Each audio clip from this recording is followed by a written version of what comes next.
Welcome to Global 20, introducing Srishti Bakshi. Srishti, welcome to Global 20. We've had amazing speakers, but I'm really excited about this discussion over the next 20 minutes to hear more about your journey. And we also have to declare a bit of an interest because you've actually joined Global Philanthropic over the last few months, much to everyone's applause and congratulations. And we're really welcoming you as part of the global family. But today is to talk about your work in women's rights and the work you've done over the last few years. So, Srishti, tell us a bit more about your journey. Thank you for the warm welcome, Ben. So I'm Srishti, and people know me as a women's rights activist, and very much so. I have been for my entire life. So in 2017, basically, I left my corporate career from the likes of Red Bull and ITC and Autobox, where I was taking care of brand and marketing, to deep dive into the impact world. I have always been a champion of women's rights, but there was a question that was on my mind as to, do I want to make a mark, a difference in this field? So that was also triggered by an incident that I came across, which was from my home country. So I packed my bags, literally, and I flew back from Hong Kong to India. And I walked across the country from the very south to the north, championing women and how to get women in the country's agenda.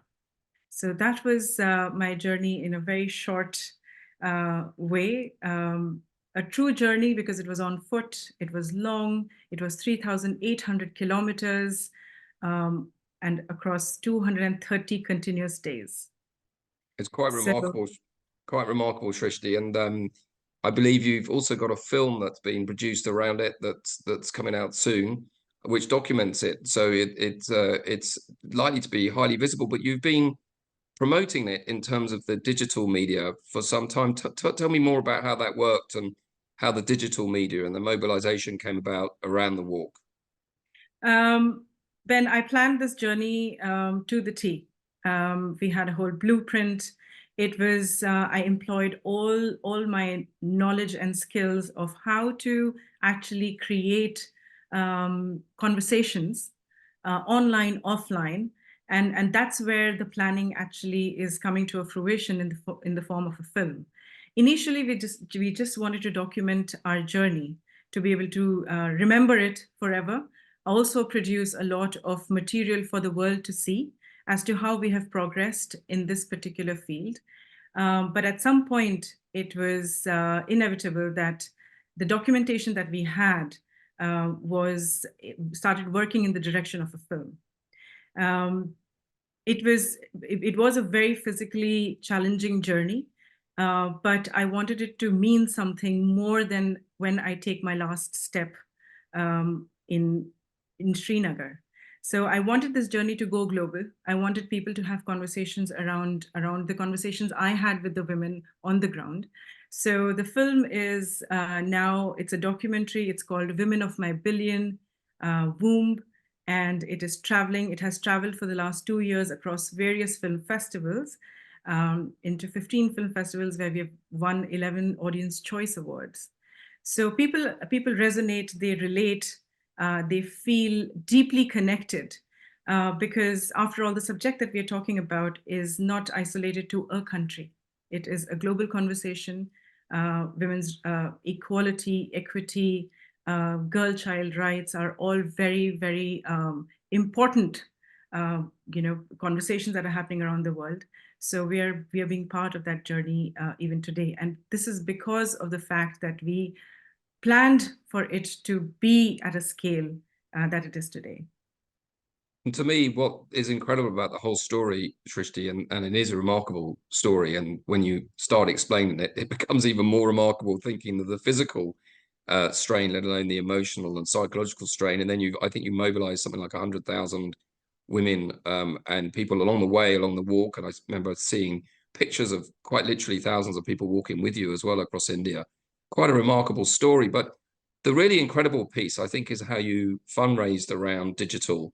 And you kind of from nothing, really. I know it took a lot of planning, but you built a a global movement around this, and you actually got investors. I think you raised what, 3 or 4 million US dollars.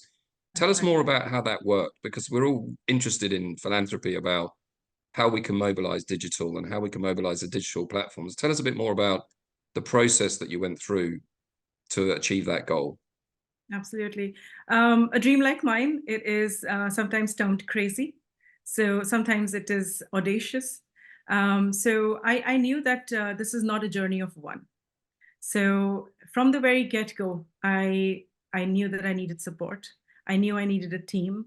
I knew I had to get experts onto my journey because it mattered to me so much. So from a planning perspective and how I use digital very deeply embedded in my plan was to first fundraise through digital media itself. I crowdfunded. I had networks across the world who wanted to be part of my journey. Of course, not many could join me physically, but they wanted to contribute because at the end of the day, whoever I spoke to, they deeply related to this movement. They wanted to be on the ground. So this is one way they could contribute. So my first fundraise was through the crowd funding platform, and I activated my network. The word got out. I used, again, digital and social media to also communicate what my passion is all around and how I'm going to execute it. So people from different fields like tech, from social media itself, friends who were at Meta, at Google, they started connecting back. And slowly I started fundraising through corporates. I was in that particular sector for a very long time, so I did know quite a lot in terms of how to create a platform where brands could participate willingly and also could get a lot of it back in terms of their own promotions or alignment that they needed from me. So, so that was my second stage of fundraising, where corporates got motivated, and we had the likes of Facebook, Apple, Google. So I would like to talk about Google, for example, just as an example. Yeah, How tell us. part of my journey was about doing workshops. And I was speaking to women, not just about safety around gender-based violence, but also around what are the possible solutions there. And one of the solutions that I championed was digital literacy. It was something that I deeply believed in, that if a woman could have access to the internet world, she would be one step closer to opening doors into a livelihood, into education, into knowing more about the world. And this opens up the mind. So Google came with their program called Google Internet Sathi, and I championed that. I promoted that on the ground. The whole team of Google India supported me in providing even handheld to have that experience of holding a phone. So this actually moved a lot of different philanthropists around the world to support because they could see the change. They could see the change happening live on social media videos that we produced or conversations that we were having with the women and we were relaying to the world. So digital empowerment is one of the big tools that even the UN Women really champion. So that bit then moved me to the philanthropy world, because it was also a lot of people getting in touch and wanting to support. And the film is completely funded by philanthropists because they wanted the word to get out there. They wanted to champion the fact that if there is one person with a dream, they are there to support. So my only kind of advice to a lot of people who do get in touch with me is that if we are able to have that story, a strong storytelling tool alongside us, and we know what we want to say, then people will come and support. You also, Srishti, I thought was amazing is you also used, I think the walking app. So you got people to walk with you, and the steps were donated, I think. Is that right? Tell us a bit more about how you worked through that. Again, another digital innovation around the walk to get everyone to walk There are with a you. lot of Very clever, virtually. Tell us there are more a how lot of you parts of the structured that. walk. Yeah, there are a lot of parts of the walk which came out of insights that we had when we started meeting new people and just asking them exactly how they want to support us. So there was a deep, kind of desire in everybody that they wanted to walk with me on the ground. And a lot of people's schedules did not align, or this could happen because it was also expensive to fly down to India to do it. So from this conversation came the fact that what if we were able to allow people to contribute their steps, their daily steps to my journey? And what if these steps actually meant something? So not just donating steps, but the steps meaning something for somebody on the ground. So that is when we created an app. This app platform recorded everybody's daily steps. People opened up the app, they could align with a certain cause that they believed in. We had a lot of different nonprofits who were listed with us, around 25 of them. And every step that a person took actually converted into real-time dollars. So as an example, somebody who walked 25,000 steps and donated those steps to the cause, one of the corporate partners would actually unlock a school bag with all school supplies for a girl in a rural state in India. So, Amazing. so it was so around the world, people walked in Canada, in Japan, my own network, and this app got sort of viral in India for some time because people really felt they felt a deep sense of achievement at the end of the day, that today I walked 10,000 steps and it means something much more than just my own health and just me. So that platform really did contribute to a whole lot of success that we had.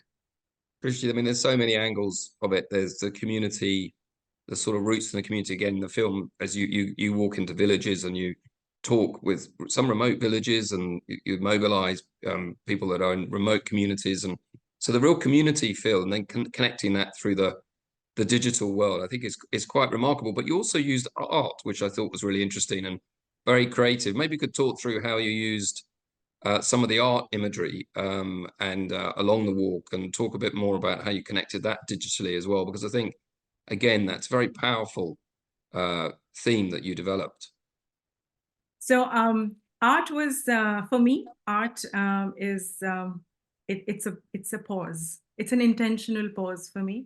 Like I said, the journey was hard. It was day in and day out meeting people who the reality of something is something that we can't even fathom in terms of what they're going through. So there were artists who wanted to align and contribute. So I had this wonderful artist, Purnima Sukumar and Ghana, both female artists who have been painting wall murals across India and abroad. So the initiative that we had was we would take stories from the ground of women that I was meeting. I was meeting women every day, and there were some heartful stories. These were extraordinary women leading very ordinary lives, but impacting society in a way that that nobody could. So what we decided is that we would take their stories out in the world and share it with other women so that they get inspired. So Ghana and Purnima would join me at different points in my journey. We would select a huge wall, paint their portraits on these walls, and then tell their story. So the digital part came where we wanted to tell the story because it is a static asset. So we got this app called Amplifier. And Amplifier, basically, if you hold it up to an art piece, it becomes like a QR code and it activates a video. So these portraits would speak their story live on your phone. So it was not just the art, but also how these different art walls spoke to the rest of the world. And this art community got activated and invested in, again, amplifying these stories, telling these stories in new ways across the whole world. It's quite incredible, Srishti. But what I also think, reflecting on it for philanthropy, it's all these are amazing movements, mobilization, the link with art, the link with people stepping. These are really creative ideas that are then translated into digital outlets for people to connect with you and the cause. So I think this is just remarkable in terms of this interface between sort of the movement, the social justice issues that you were talking about, and then actually mobilizing philanthropy and mobilizing people around that in a way that simply wouldn't have been possible a few years ago, let alone 10 years ago, right? I think 10, 15 years ago, you could have walked across India, and how long did it take? 230 odd days. You could have done that, and maybe no one would have noticed, you know? But now you've got the ability to actually mobilize digitally in a way that way that's truly remarkable. I suspect it's just the beginning of the story, Srishti, in terms of the impact of the work that you've done. Talk to me a bit about, obviously, we as a firm are really honored and proud to have you as part of our executive team and the executive director for Europe and Asia. And I've had been lucky enough to work with you with some clients over the recent months. And you hit the ground running, honestly. I think because your approach is so different, which is what we were hoping in terms of your consultancy approach. Tell us a little bit more about your reflections now, working with wider issues as part of Global Philanthropic with a range of clients. I think we worked with clients in the environment, in Africa. We've worked with all sorts of, really complex libraries and educational organizations, universities. What's your reflection now in terms of applying some of your advice to these organizations and providing a different lens for their work? So I'll come with my own experience first, which is that when I started my journey, how did I approach it? For me, I came from a background where we were selling products. We were selling energy drinks, phone cases, durability. What my deep thought at the time was that if I can sell and create a story around products, why can't I tell a story around education, around climate change, around how women, women's rights is an important issue to invest in. So that has been my approach since that time that I have invested deeply into the impact world. And after my journey was over, I found my strength in this field, that I could actually take a different point of view, a different perspective, and bring that to the room. That is what got me to Global's doorstep, because the clients that we work with, they too have their own movements. They have their own tall dreams of scaling their journeys. And at the end of the tunnel, there is a huge audience that will be impacted through their work. So what I today do in every project of ours is to take that perspective and bring the knowledge and the skills that I have picked up along the way to scale these movements, or to convert certain just stories into movements. This can be done through different tools that I'm familiar with out there. This can happen through simple social media platforms that I'm familiar with, on how to be able to make something viral, how to be able to make a conversation which deeply motivates an individual. So that has been my perspective. Some of the projects that I have worked in, I know that the impact for them to scale to a level where we can start claiming impact numbers, it is a journey, but I'm happy to be part of the journey in a way where we can amplify certain stories. And it's critical, in my view, in everything we do in philanthropy, to understand the context of social media, how you mobilize around the cause for high net worths as well as for more public and general campaigns. It's also, for me, Srishti, too, and we're beginning to work together on the next Talking Philanthropy. And, I think, because of the lockdown, we were forced to do that all online, and we found 5,000 people actually registered on the day, 52 countries dialed in for the 6 hours of content, which is still on the talkingphilanthropy.com website, and that's where we'll be announcing the next one. And it showed to me just the scalability of philanthropy and sharing best practice around philanthropy, and how really the future is about digital and philanthropy. And so I'm really excited about the work. I've already seen it in action. I think the clients are as well, and how this different mindset can be brought into the center of how we think around philanthropy, even if it's at the top end of big gifts, but it seems to permeate everything in our consulting and how we advise and how we work with clients. So it's a very exciting journey for me. I feel like maybe at the beginning of the walk across India with yourself, and and all the global team as well. I mean, all of us across the world are really thrilled to be working with you and having that expertise brought to our clients. So, Srishti, I think we're running out of time. We've done 20 minutes. So just to thank you again for sharing your story and your journey. It does remind me, was a very influential, one of the founders of Global and the chairman of Europe, a chap called Sir Duncan Rice, who's sadly not with us anymore, but he was an amazing leader in the field. And he talked at our 10th anniversary, and we're now, I think, over 21 years old, about storytelling. And he said, if you can tell stories, you can raise money. And he was a great fundraiser. So it seems like we've come almost full circle. And certainly he would be very proud of what you've done and the storytelling that you've been doing. And I think we need to continue in that mantra and get the stories out, digital or not. So Srishti, thank you so much for sharing your story with me today. Thank you, Ben. Thank you.